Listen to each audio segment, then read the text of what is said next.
Hello friends, आज की video के लिए हम जा रहे हैं अमरनाथ की गुफाओं में। हम जानेंगे अमरनाथ की गुफा का रहस्य और इसके पीछे की कहानी। बर्फ से ढकी एक रहस्यमयी गुफा जो साल के ज़्यादातर महीनों में इंसानों की पहुंच से बहुत दूर होती है, लेकिन जैसे ही सावन का महीना आता है, लाखों लोग अपनी जान हथेली पर रखकर हिमालय की दुर्गम यात्रा पर निकल पड़ते हैं, सिर्फ एक झलक के लिए।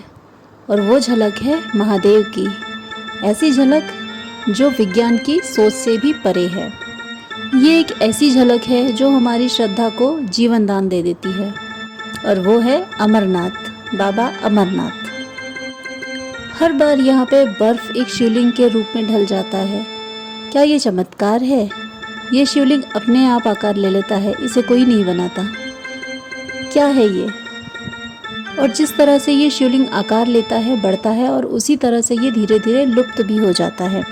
आज के वीडियो में हम जानेंगे बाबा अमरनाथ की कहानी। यही वो जगह है जहाँ पर भगवान शिव ने माता पार्वती को एक ऐसी कथा सुनाई थी जिसके श्रवण मात्र से कोई भी अमर बन सकता है।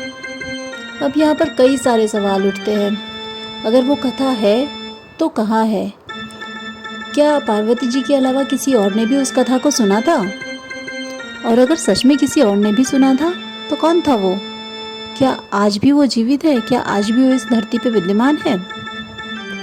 वहाँ के लोकलाइट्स का मानना है कि उस गुफा में 2 सफ़ेद कबूतर रहते हैं, मतलब सफ़ेद कबूतर का जोड़ा, जो कि पुराने समय से चली आ रही कहावतों में भी है। मीन्स हमने पुराने टाइम पे भी ये बातें सुनी थी कि हाँ, अमरनाथ की गुफाओं में एक सफ़ेद कबूतर का जोड़ा है, जो कि वहाँ के लोगों ने अपनी आंखों से देखा है। इवन एक बार तो ये भी हुआ था कि एक यात्री ने उस गुफा में जाकर वीडियो बनाया था, तो उसमें भी वो कबूतरों का जोड़ा नज़र आया। एंड यहाँ पे सबसे ज़्यादा हैरानी की बात ये है कि जो कबूतर अभी के लेटेस्ट वीडियो में हमें दिख सकते हैं, वही कबूतर इससे पहले सन 1930 के दशक में जब फोटोग्राफी वहाँ पर हुई थी, उन फोटोज़ में भी वही कबूतरों का जोड़ा मौजूद है। अमरनाथ जी की ये गुफा साल में सिर्फ 2 महीने के लिए खुली रहती है, बाकी 10 महीने ये बंद रहती है। क्या है इस गुफा का रहस्य? क्या ये स्वर्ग से जुड़ी है, पाताल से जुड़ी है? आखिर क्या है?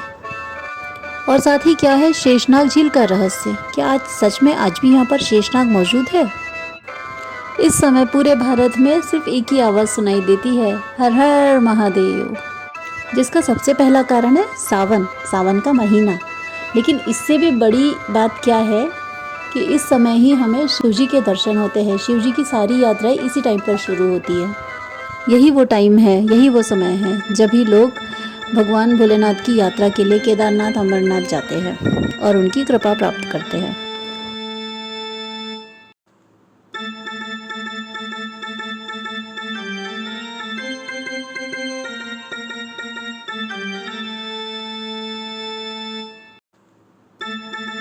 अमरनाथ की गुफा की लंबाई लगभग 16 मीटर और ऊंचाई लगभग 11 मीटर है।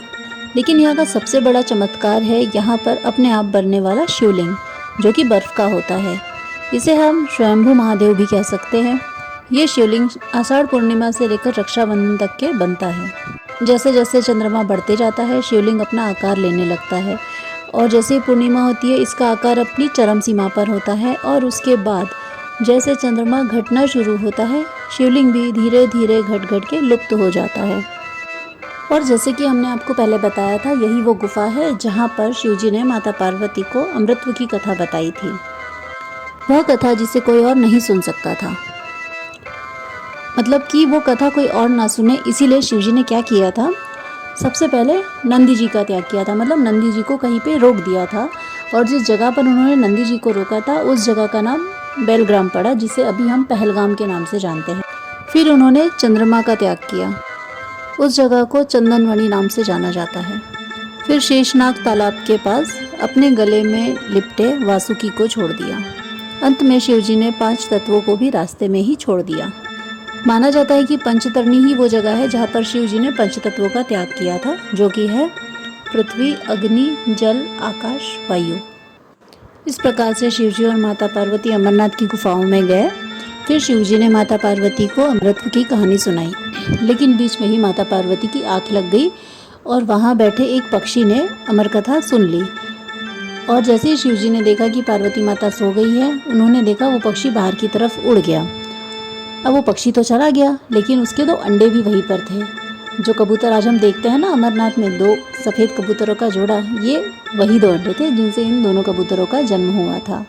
तो तब से लेकर आज तक ये दोनों सफ़ेद कबूतर उसी जगह पर निवास करते हैं। और यही सारे कारण हैं जिसके कारण इस गुफा को तीर्थों का तीर्थ कहा जाता है।